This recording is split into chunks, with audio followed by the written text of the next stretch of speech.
The Western liberal media's obsession with Russia is really a never-ending trend. And now the Western media seems to have embarrassed itself by misquoting one of Libya's two prime ministers.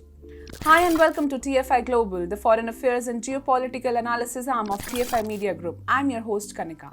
In what seems to be a bizarre moment for the Times newspaper based in London, one of Libya's two prime ministers, Fathi Bashagha, has claimed that the Times misquoted him. To be precise, the Times published a write-up in the Fathi Bashagha's name that condemns the Russia without mincing the words. On the other hand, Bashagha claims that he never wrote the article and seems to have exposed the newspaper's devious attempt to drive a wedge between Libya and Russia.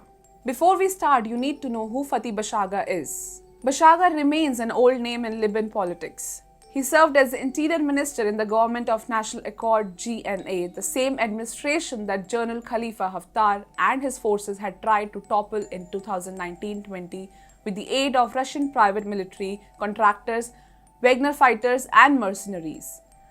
Haftar had then failed in his attempts to topple the GNA. But later, Bashagha got closer to the general and his allies. As such, Haftar and Bashagha have developed a tacit understanding, and one of the key constituents of their joint understanding is respecting Russia, given Haftar's close relationship with Vladimir Putin. With Haftar's backing, Fathi Bashagha was declared as Libya's prime minister by the country's eastern-based parliament. Meanwhile, GNA leader Minister Abdul Hamid Biba has refused to step down as the interim prime minister until elections are held. So Libya effectively has two prime ministers today.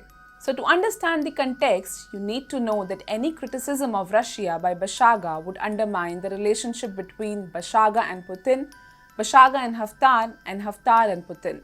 All in all, it would be a disaster from the standpoint of Libya-Russia relations. If you go through the Times article published in Bashagha's name, you will find a lot of harsh criticism against Putin and Russia. It quotes Bashagha as saying, "Today my country is facing one of its toughest battles yet. As Ukrainian troops battle Russia with British missiles, we in Libya are fighting the same fight." The article adds, "Since 2014, thousands of mercenaries from Wagner, a private military group close to Putin, have been in my country, leaving a trail of destruction behind." Bashagha has also been quoted as saying, "Putin's involvement is something that I utterly condemn, but I must and can go further than that." Bashagha has, however, completely denied what the Times had to say.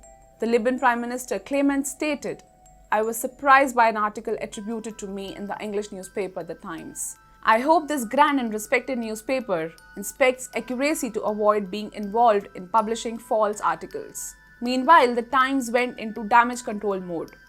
A spokesperson of the London-based newspaper told Middle East Eye, "We stand by our publishing of this article, and Fathi Bashagha's staff have confirmed to us it is accurate." Sources at the Times also told MEE they thought Bashagha's social media accounts may have been hacked, leading to such remarks. However, there are no signs of the Libyan leaders' accounts being compromised. Bashagha's media team too hasn't responded to questions about the article or the idea of his social media accounts being hacked. So whatever damage control tactics that the Times was planning on using too have failed. It is quite clear that Russia remains influential in Libya, and any attempt to drive a wedge between the two countries is bound to backfire.